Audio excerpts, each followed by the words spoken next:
Halo guys, welcome back again to my channel. Bersama saya Hansen di sini, dan seperti biasanya setiap harinya saya akan membuatkan video seputar cryptocurrency. So bagi teman-teman yang tertarik seputar cryptocurrency, boleh langsung like dan subscribe.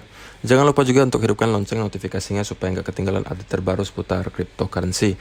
Oke, hari ini kita akan membahas spesifik mengenai Ethereum dulu, karena ada beberapa orang yang request, dan pastinya mungkin banyak orang yang masih nyangkut di Ethereum. Lalu juga mungkin ada yang masih bingung apakah harus masuk ke Ethereum sekarang atau enggak, apakah ini saat yang tepat.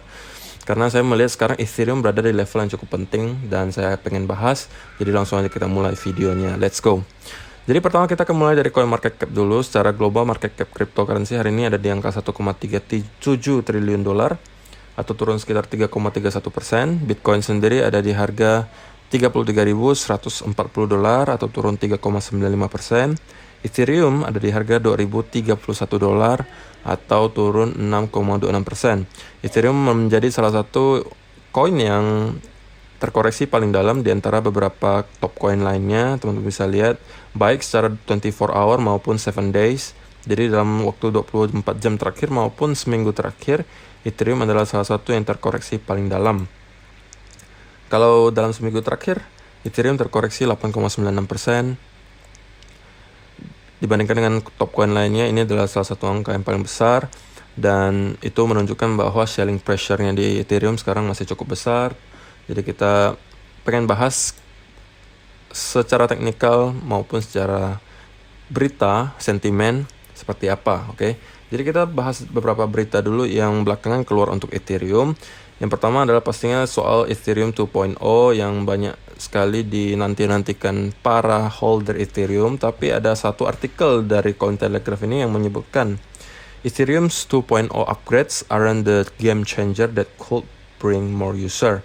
Jadi ada opini dari mereka bahwa Ethereum 2.0 upgrade 2.0 Ethereum ini bukan merupakan sebuah upgrade yang bisa membuat Ethereum semakin banyak penggunanya.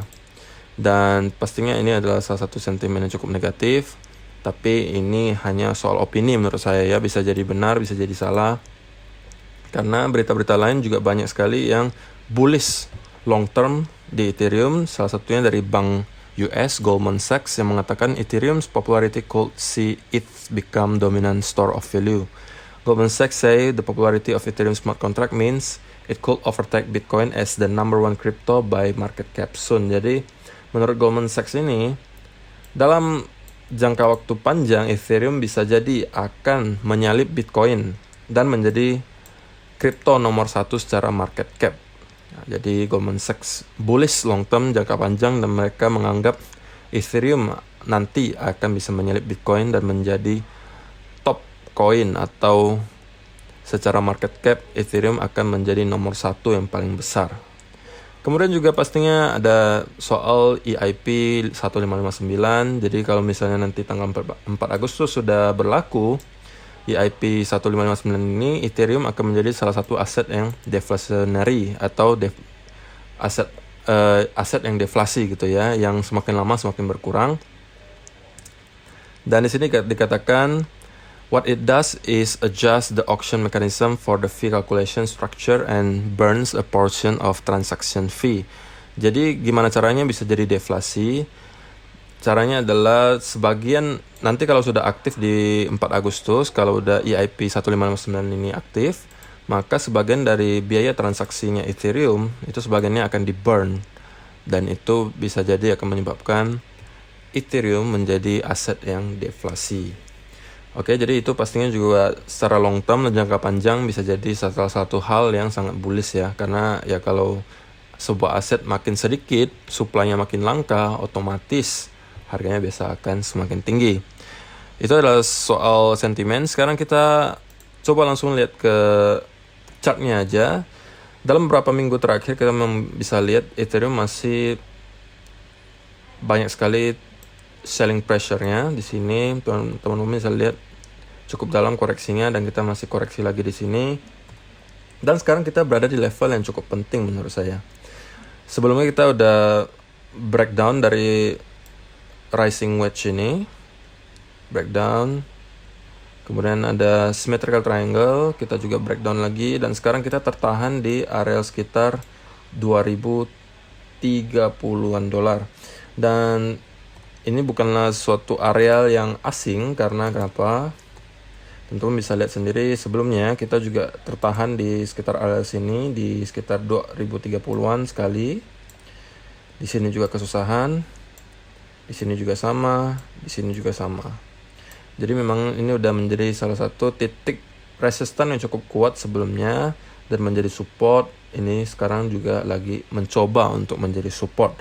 Cuman saya agak waspada dengan pattern yang dimunculkan oleh Ethereum sekarang, karena bisa jadi kita membentuk sebuah flag, dan kalau kita membentuk flag, kemungkinan besar kita akan melanjutkan koreksi ke bawah. Dan kalau misalnya kita support di sini tidak mampu bertahan, sini saya hapus dulu biar lebih jelas.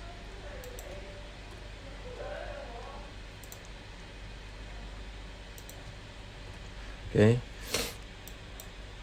Kalau misalnya support di sini tidak bisa bertahan, maka level penting berikutnya yang teman-teman harus perhatikan adalah di sekitar 1860-an. Teman-teman kalau lihat di sini adalah areal yang banyak sekali terjadi akumulasi, atau ya simpelnya support yang cukup kuat. Teman-teman bisa lihat di sini, di sini, di sini, di sini juga sama ke reject, dan di sebelum-sebelumnya juga sama, di sini, dan di sini. Itu menjadi level yang cukup penting. Jadi kalau misalnya nanti Ethereum kembali breakdown ke bawah, maka target selanjutnya yang harus kita perhatikan adalah di sekitar 1870. Salah satu hal yang bisa menyelamatkan Ethereum sekarang dan meroket ke atas adalah V-shape recovery. Jadi kita harus recovery model V-shape, kemudian kita konsolidasi, baru kita bisa bicara Ethereum akan naik lagi ke sekitar 2200-an. Tapi untuk sementara dari pattern yang tercipta, saya kayaknya masih biasnya ke arah bearish, karena kita di sini pertama volumenya sangat kecil, kedua momentumnya cukup kuat, itu masih bearish ya. Jadi belum ada tanda-tanda bahwa para pembeli tertarik di sekitar angka di sini, dan kita sekarang masih konsolidasi saja. Dan biasanya kalau misalnya ada pergerakan impuls seperti ini kemudian diikuti konsolidasi, maka hal selanjutnya yang terjadi biasanya itu adalah continuation. Dan kalau misalnya teman-teman yang belum buy, ya saran saya tunggu dulu, karena untuk sekarang belum ada tanda-tanda jelas bahwa para bull sudah masuk lagi atau para pembeli sudah masuk lagi. Tapi kalau teman-teman yang lagi nyangkut, ya sabar saja. Menurut saya kalau misalnya teman-teman yang investor jangka panjang, ya kalau namanya Ethereum, Bitcoin, itu adalah dua koin yang sudah cukup aman untuk di hold secara long term. Jadi caranya kalau misalnya teman-teman nyangkut, ya sudah teman-teman dollar cost averaging lagi. Kalau semakin rendah ya teman-teman belinya nyicil saja, nyicil.